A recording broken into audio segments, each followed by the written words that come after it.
এখনো পর্যন্ত ছাত্র সংসদ নির্বাচন হচ্ছে না, সেক্ষেত্রে বিধানসভা নির্বাচনের ক্ষেত্রে একটা পদক্ষেপ নিতে হবে এবং বিকাশ রঞ্জন ভট্টাচার্যকে ওনারা ভাবছেন যে একদম সঠিক প্রার্থী। তো আমি ধরে নিতে পারি তোমার বন্ধুরা যখন এটা বলছেন তোমারও নিশ্চয়ই এটাই মতামত হবে। কিন্তু এবারের ভোটটা একটু আলাদা, কারণ আমরা বারবার প্রথম থেকে শুনে আসছিলাম যে বামপন্থার পুনরুত্থান দরকার, এবং সেটা শুধুমাত্র সিপিআইএম নয়, তার সঙ্গে এমএল রয়েছে। মানে আমরা দেখেছি মোহাম্মদ সেলিম, দীপঙ্কর ভট্টাচার্য একসঙ্গে জনসভা করছেন, ওনারা বলছেন বামপন্থার পুনরুত্থান দরকার। তো এই বামপন্থার পুনরুত্থান কিভাবে হবে বলে মনে হয়?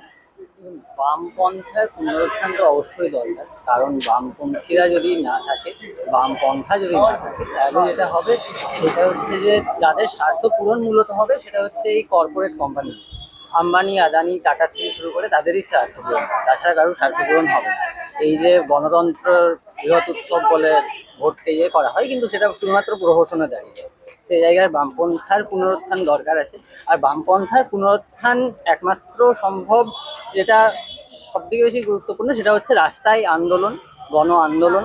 গণ আন্দোলনের মধ্যে দিয়ে বামপন্থার পুনরুত্থানের দরকার, জনসমর্থনের মধ্যে দিয়ে দরকার। তো সেই ক্ষেত্রে সিপিএম হোক বা সিপিআইএমএল হোক, তারা সবাই এই যে গোটা সময়টা জুড়ে সেই কাজ করেছে, অনেক বেশি পরিমাণেই করেছে সেই কাজ।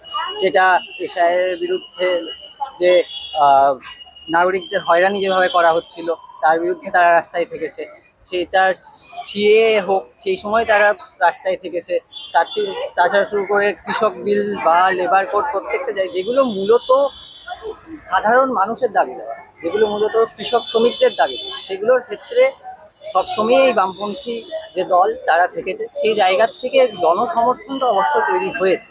আর দ্বিতীয়, এই ভোটে আমার মনে হয় যেটা সবথেকে গুরুত্বপূর্ণ বিষয় হয়েছে সেটা একটা বাম ঐক্য তৈরি।